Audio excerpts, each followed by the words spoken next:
The one is the external world which we see, which we feel, which we deal with every day. And we are very aware of it, we are very conscious of it. And there is another world which we can feel at times when, for example, when someone very near to me, who is very dear to me, or one of my relatives suddenly dies. And then suddenly the question comes that, is this world true?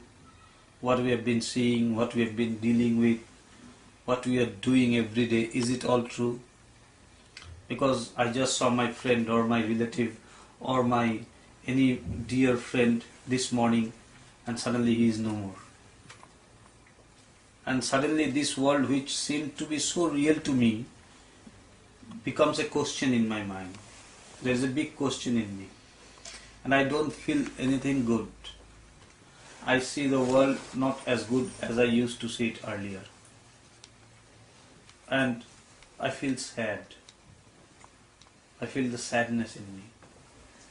But then again, with the passage of time, gradually things become normal, and I'm in the run. I'm in the chase, in the run of this world externally. But Vedanta is a subject.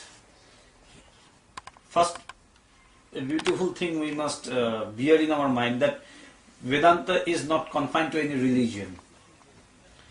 It's not a religion. It's a universal knowledge. A knowledge which is very much universal. And this knowledge speaks about our inner world. And this inner world is more vast than the world we see outside. For example, we began with meditation a few minutes ago, and we just closed our eyes. And with the closing of our eyes, we just had a cut off from the world, We just cut off the cord from the world, the connection from the world. But then the world was not vanished. Did the world totally vanish from us?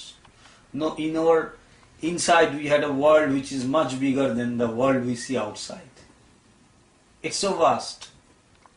We closed our eyes, we had no connections with the world, but no, there was the world within me. And this world is much, much, much more bigger than the world we see outside.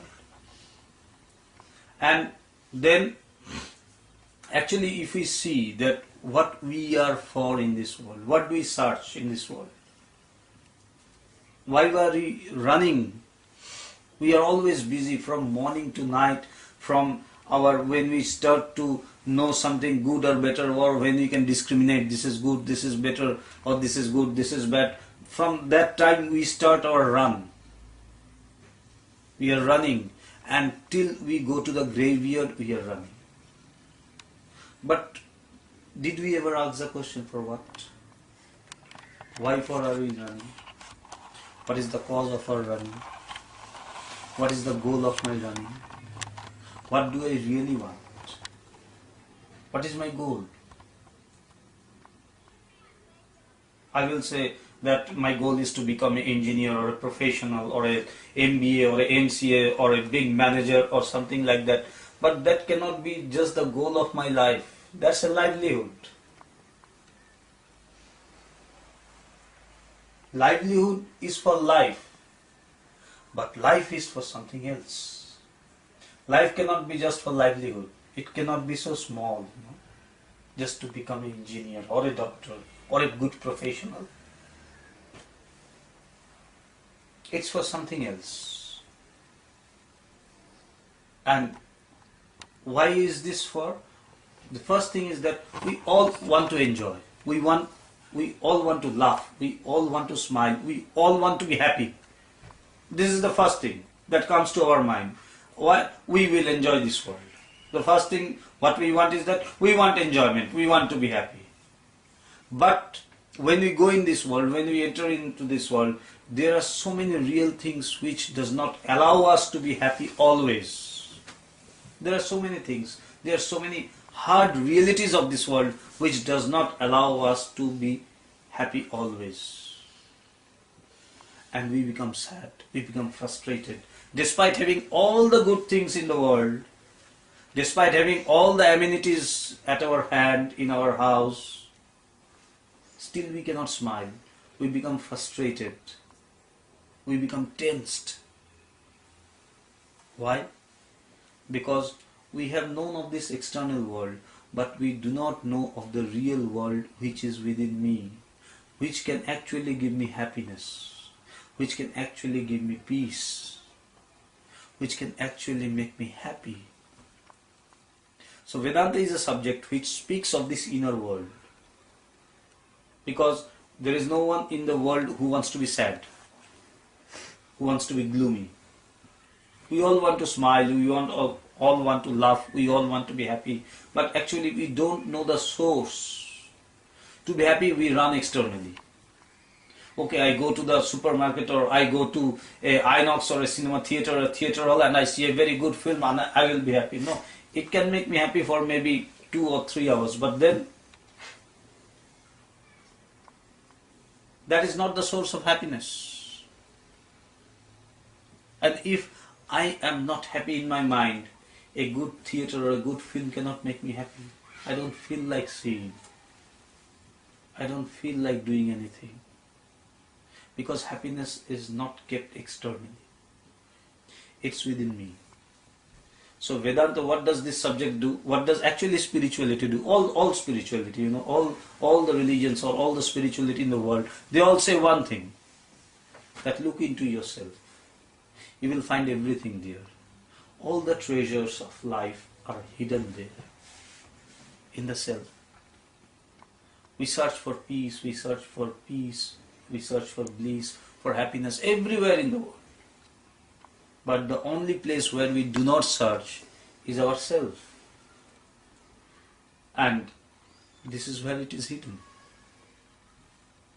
There is a very beautiful story. There is a very beautiful story which I have heard, that once there was a very rich merchant going in a train, and this merchant was going and he had a lot of money in his purse, and in the same train, just opposite to him, there was a thief who was also going in the train to steal something in the night.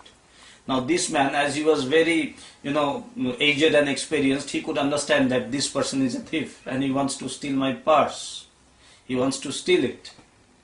So he understood, and this man was always busy looking at this businessman with a long, big and a fat money bag, fat purse full of money in it. So at the night, after taking the dinner, they all went to sleep, but this thief could not sleep because he had something else in his mind. He had to steal the money back from the businessman. So when he saw that everyone was asleep and this businessman also was sleeping very fine, he woke up and he just began to search for the purse. He searched everywhere, but he couldn't find the purse. He searched for an hour, but still he couldn't find. And lastly he gave up, because the money bag was nowhere. And this businessman was sleeping very fine, fully absorbed in his sleep. The next morning when he woke up, the businessman saw the thief somewhat in a very discomfort manner, angry with himself or annoyed, very annoyed. And this businessman was doing all his jobs in the morning and taking the breakfast and everything. But this thief was very annoyed, means he wanted to tell something. And at last he couldn't keep the silence. He broke his silence and he said, hey sir, he said, what is it? He said, I want to ask you one thing. He said, what is it? He said, see, I confess that I am a thief. I am confessing because I cannot bear anymore. I have a question in my mind and I want the answer. He said, what is it? He said, see, I am a thief. And I was here to steal your money bag, your purse. I saw it, that you are a very good purse and a lot of money in it. But can you kindly tell, where is the purse? Where did you hide it? He said, oh, this is the question. He said, yes. He said, okay, you get up from your seat. He woke up and under his pillow, from the pillow of the thief, he just took out the money purse and said this. He said, when you went to the bathroom in the night, just before you sleep, I put my purse there. Because I knew you are a thief and you are going to search me. You will search me, but you will never search your pillow. You will never search your bag, your own bag. So I kept it there. So we are like the thief. Always busy to find peace, bliss, happiness from others. Going outside, buying something, seeing something, going to some new places, going somewhere for a holiday. But never do we look into ourselves. But it is kept there. And hence we do not find it like the thief. Because we are always busy finding it from some other.